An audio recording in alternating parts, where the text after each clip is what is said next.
भाजपाची बी टीम म्हणून आपण उभे झाले असं काही लोक जे प्रचार करतायत त्यावर का सांग? म्हणजे काँग्रेस ही भाजपाची या महाराष्ट्रामधली बी टीम आहे आणि त्या पद्धतीने ती ऑपरेट करते. स्वतःची ताकद बघत नाही. मागच्या वेळेस एक उमेदवार निवडून आला, तो सुद्धा बाहेरचा आला आणि एवढ्या जागा लढवते. मला आश्चर्य वाटतं.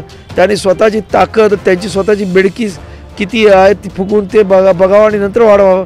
जर या काँग्रेसचं खरंच संविधान वाचवायचं असतं तर त्याने ती राहुल गांधी न्याय यात्रा काढली नसती, ते संविधान बचाव यात्रा काढली असती. उलट महाराष्ट्रात आनंदसाहेब, प्रकाश आंबेडकरांनी आपल्याला पाठिंबा दिला आहे. आम्ही मध्यंतरी बघितलं होतं की एक वाद किंवा एक दुरावा जे आहे आपल्यामध्ये निर्माण झाला होता. सध्या इलेक्शनमध्ये वंचित बहुजन आघाडीने जो पाठिंबा दिला आहे त्याचं काय आपल्याला वाटतं की काय पॉझिटिव्ह इथे होऊ शकतं? दुरावा वगैरे नव्हता.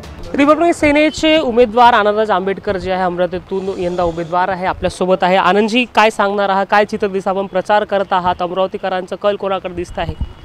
मला तर पूर्णपणे आंबेडकर चळवळीचे सर्व कार्यकर्ते आणि सर्व समाज एक संघ एक दिलाने लढत असल्यामुळं संपूर्ण कल माझ्या बाजूने आहे. मुस्लिम समाजामध्ये पण एक चांगलं वातावरण आमच्याबद्दल आहे. आज आमची आता MIMचे इम्तियाज जलील हे सुद्धा दर्यापूरला खास सभा घ्यायला आलेले आहेत. त्याची प्रेस कॉन्फरन्ससुद्धा होणार आहे आणि एकंदरीत वातावरण अत्यंत पॉझिटिव्ह आहे. लोकांना एक कोणीतरी वेगळा चेहरा हवा आहे, कारण हे जे चेहरे आहेत ते त्यांनी पाहिलेले आहेत, त्यांची कामं बघितलेली आहेत, कामाच्या शैली बघितलेल्या आहेत. त्यामुळं त्यांच्याकडे परेशान झालेले सर्व लोक माझ्याकडे आशेने बघत आहेत. आनंदसाहेब, प्रकाश आंबेडकरांनी आपल्याला पाठिंबा दिला आहे. आम्ही मध्यंतरी बघितलं होतं की एक वाद किंवा एक दुरावा जे आहे आपल्यामध्ये निर्माण झाला होता. सध्या इलेक्शनमध्ये वंचित बहुजन आघाडीने जो पाठिंबा दिला आहे त्याचं काय आपल्याला वाटतं की काय पॉझिटिव्ह इथे होऊ शकतं? दुरावा वगैरे नव्हता.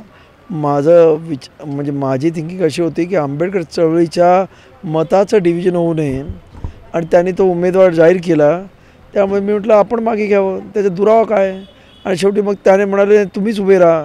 त्यामुळे त्याने आग्रह केला म्हणून मी उभा राहिलो. त्यामुळे दुरावा वगैरे काही नाही. आज वंचितचे सर्व कार्यकर्ते अत्यंत ताकदीनं या मतदारसंघामध्ये काम करत आहेत आणि त्यामुळे आंबेडकरी चळवळ एक संघ एक दिलानं आज इथे माझ्या पाठीशी जुटलेली आहे असं माझं म्हणणं आहे. आंबेडकरांचं रक्त असं नारा जे आहे अमरावतीत आम्ही ऐकतो आहे, याचा फायदा होईल? 100% होईल. कारण इतर समाजातील लोक पण म्हणतात या इकडे बोगस लोकांना वोट देण्यापेक्षा एक चांगल्या माणसाला वोट देऊन पाहू. आनंदसाहेब, अमरावतीमध्ये आपण खासदारकी लढत आहे. काय नेमके मुद्दे आपल्याला वाटतं की अमरावती ते सुधारणा झाली पाहिजे? आपले प्रायोरिटीमध्ये काय 5 प्रायोरिटी असतील की जर तुम्ही निवडणूक जिंकले तर? याच्यामध्ये पहिल्यांदा अमरावतीमध्ये जाती आणि धार्मिक तेढ जी इथे काही जण वाढवली आहे, ज्याच्यातून स्वतःचा राजकीय स्वार्थ साधण्याचा प्रयत्न केला आहे, तो पहिल्यांदा इथे थांबवण्यात येईल. त्याचबरोबर इथे उद्योगधंदे आणण्याचा माझा दुसरा प्रयत्न राहील की इकडची MIDC पंचतारा की ते MIDC म्हटली जाते पण मोठे उद्योग नाहीत. त्यासाठी अत्यंत म्हणजे वॉर फुटिंग लेवलवर हा एअरपोर्ट चालू केला पाहिजे. एअरपोर्ट चालू केला तर मोठे उद्योगधंदे येतात, कारण त्यांचे एक्झिक्युटिव्ह हे विमानाशिवाय प्रवास करत नाहीत. त्यामुळे मोठे उद्योगधंदे जोपर्यंत एअरपोर्ट चालू होत नाही तोपर्यंत येणार नाहीत. त्याचबरोबर फूड प्रोसेसिंग इंडस्ट्री, आज संत्रा इकडचं नगदी पीक आहे पण दुर्दैवानं या पिकावरती प्रोसेसिंग होत नाही आणि त्यामुळं मग शेतकऱ्याला जो भाव मिळाला पाहिजे तो मिळत नाहीत. त्याचबरोबर इथे मेळघाट जो भाग आहे, मी स्वतः जाऊन आलो, तिथं आजसुद्धा रस्ते नाहीत, लोकांना पाण्याची व्यवस्था नाही. त्याचबरोबर अत्यंत वाईट पद्धतीचा आरोग्याची व्यवस्था आहे, म्हणजे नसल्यासारखीच आहे आणि त्या तिथे लोकांचे प्रचंड हाल आहेत. काळापांढरीसारख्या ठिकाणी तर शाळा या झाडाखालती भरवल्या जातात.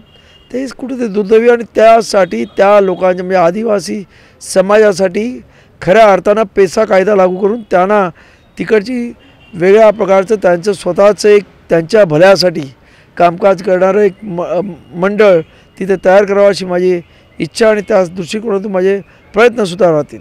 सर, आपल्यासमोर जे आहे काँग्रेसही आहे आणि भाजपाही आहे. काय कोण तुम्हाला प्रतिद्वंदी जास्त वाटतं आहे, भाजप की काँग्रेस? मला आज जरी लोकांना असं वाटत असेल तर मला पूर्ण खात्री आहे की भाजपाच माझा प्रतिस्पर्धी आहे. आणि कारण जे काही काँग्रेसचं जो वोट बँक आहे ती सर्व वोट बँक माझ्याकडे, म्हणजे दलित आणि मुस्लिम वोट बँक माझ्याकडे आल्यामुळं त्यांच्याकडे राहिलंच काय. त्यामुळं माझी आणि भाजपाचीच लढाई होणार याबद्दल तीळ मात्र शंका नाही. एक नेमका आरोप असा होत आहे की भाजपाची बी टीम म्हणून आपण उभे झाले असं काही लोक जे प्रचार करत आहेत त्यावर का सांग. याबद्दल माझं असं म्हणणं आहे की काँग्रेस ही भाजपाची बी टीम आहे. कारण आजपर्यंत भाजपा म्हणजे काँग्रेसने बाळासाहेब आंबेडकर अकोल्यात पडले ते चालते, भाजप निवडून आला तरी चालेल, परंतु बाळासाहेबांना पाडायचं असं धोरण केलं. आज इथे सुद्धा त्यांना इतर अनेक उमेदवार असताना मुद्दामून आनंदराज आंबेडकरांना पाडण्यासाठी त्यांच्या समाजाचा माणूस देणं आणि दोघांमध्ये मत डिव्हिजन करणं आणि भाजप जिंकला तरी चालेल. आज काँग्रेसचे अनेक लोक अत्यंत मोठे नेते भाजपाच्या संपर्कात आहेत. ते जाणारसुद्धा उद्या कदाचित जातील किंवा ते थोडा वेळ थांबतील. कारण भाजपाने त्यांना स्ट्रॅटेजी म्हणून सांगितलेलं आहे की आत्ता आलात तर आनंदराज आंबेडकरांना क्लीन स्वीप मिळेल, मग कदाचित ते इलेक्शननंतर जातील. त्यामुळे हे सर्व चाललेलं आहे. कारण म्हणजे काँग्रेस ही भाजपाची या महाराष्ट्रामधली बी टीम आहे आणि त्या पद्धतीने ती ऑपरेट करते. स्वतःची ताकद बघत नाही. मागच्या वेळेस एक उमेदवार निवडून आला, तो सुद्धा बाहेरचा आला आणि एवढ्या जागा लढवते. मला आश्चर्य वाटतं. त्यांनी स्वतःची ताकद, त्यांची स्वतःची बेडकी किती आहे ती फुकून ते बघावं आणि नंतर वाढवावं आणि नंतर दुसरे आरोप करावे. आणि त्यासाठी एवढी त्यांची पायाखालची वाळू घसरली आहे की आमच्या कार्यकर्त्यांना पैसे देऊन तोडण्याचं, काही जणांना लालू दाखवण्याचं जे कार्य करायला आहे ते त्यांनी थांबवावं आणि खोटे नाटे जुने आमच्या कार्यकर्त्याचे व्हिडिओ प्रसारित करून लोकांमध्ये संभ्रम करण्याचा, म्हणजे हे एकंदरीत त्यांच्या भीतीपोटी हे करतायत. आणि हे काँग्रेसच भाजपाची बी टीम म्हणून आज इथे ऑपरेट करते.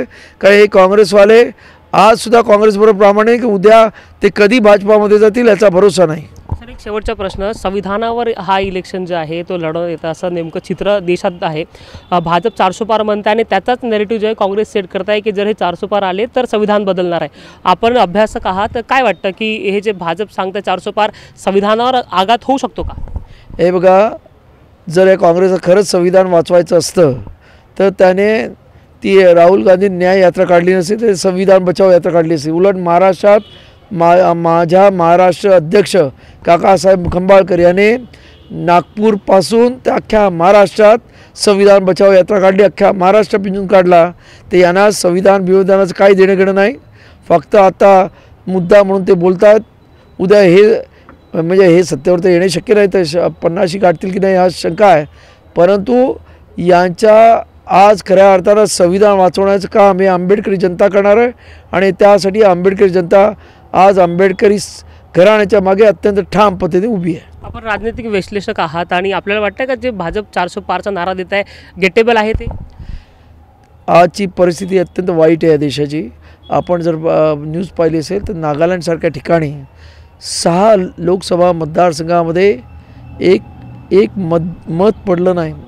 ही जी परिस्थिती आहे ही या देशाचं विभाजन चालू झालं की काय अशा माझ्यासारख्या माणसाला शंका येते.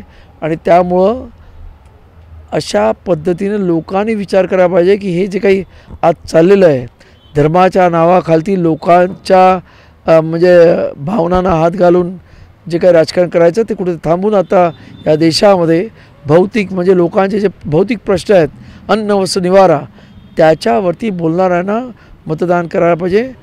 तेच जर खऱ्या अर्थानं या देशाचे प्रश्न सोडू शकतील. आणि त्याचबरोबर या देशामध्ये आज 85% असा वर्ग आहे जो सत्ता संपत्तीपासून वंचित आहे.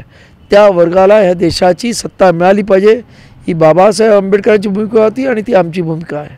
एक शेवटचा प्रश्न सर, की आता जे अमरावतीत आपण उभे आहात, काय मार्जिन काय वाटतं आपल्याला सध्या आजची स्थिती? माझ्या हिशोबानं लाखाचा तरी फरक असावा माझ्या विजयात आणि दुसऱ्या नंबरवर.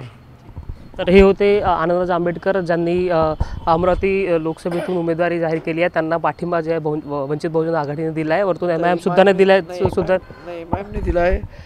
बहुजन OBC बहुजन पार्टी जी अण्णाभाऊ शेंडगेंनी काढली त्यांनी दिलेला आहे. अनेक इतर छोट्या मोठ्या मुस्लिमांच्या संघटनांनी दिलेला आहे. बहुजन म्हणजे OBCच्या अनेक छोट्या मोठ्या संघटनांनी दिला. प्रचंड मोठा पाठिंबा आज इथे अमरावतीमध्ये मिळत आहे. आनंदराज आंबेडकरांना पाठिंबा मिळाल्यावरूनच ते म्हणत आहेत की अमरावतीची लोकसभा सीटची आहे 1 लाखाने ते जिंकतील, असं नेमकं त्यांचं मत आहे. कॅमेरा पर्सन शेख मुबारक, अमित वांद्रे, नागपूर समाचार 24, अमरावती.